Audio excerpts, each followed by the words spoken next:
An excerpt from the second letter. For the first years, I commonly employed myself during the time set apart for devotion with the thoughts of death, judgment, hell, heaven, and my sins. Thus I continued some years applying my mind carefully the rest of the day, and even in the midst of my business, to the presence of God, whom I considered always as with me, often as in me. And yet I must tell you that for the first 10 years I suffered much. The apprehension that I was not devoted to God as I wished to be, my past sins always present to my mind. During this time I fell often and rose again presently. I was troubled sometimes with thoughts that to believe I had received such favors was an effect of my presumption. At other times it was a willful delusion, and that there was no salvation for me. When I thought of nothing but to end my days in these troubles, which did not at all diminish the trust I had in God, and which served only to increase my faith, I found myself changed all at once. And my soul, which till that time was in trouble, felt a profound inward peace, as if she were in her center and place of rest. Ever since that time, I walk before God simply, in faith, with humility, and with love. And I apply myself diligently to do nothing and think nothing which may displease him. I hope that when I have done what I can, he will do with me what he pleases.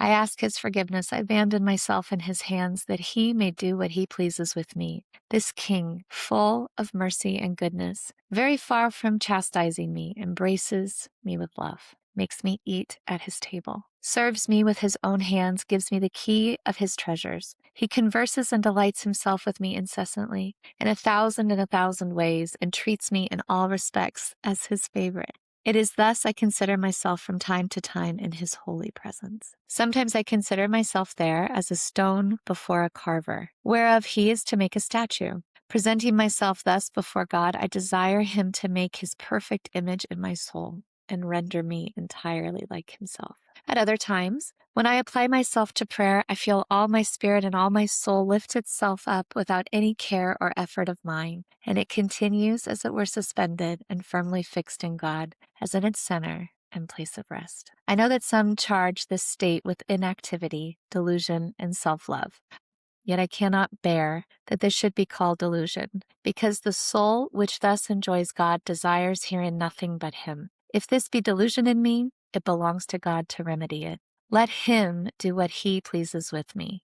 There's a song that's really beautiful.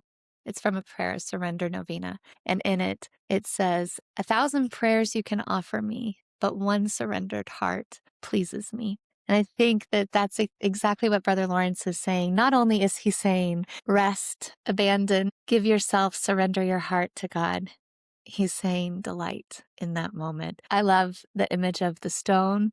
I sit before God in prayer and I let him carve me. Sit in front of God, sit in his presence, find his presence, and let him carve you into who you are. And to sit at his table, to be invited in. How many times do we forget what a loving and personal God we have? To be invited to his table, to sit at his table, to be served by him, to eat with him. The other night we were eating dinner as a family around the table, and the kid said, what would it be like if Jesus came to dinner? And I said, amazing. And our youngest said, do you think Jesus had a good sense of humor or has a good sense of humor? I said, I think he has the best one. And to me, I think that's a lovely prayer we can all have too. Invite Jesus to your table or accept his invitation and just sit there in the presence of the King, delighting and letting heart speak to heart this week. Amen.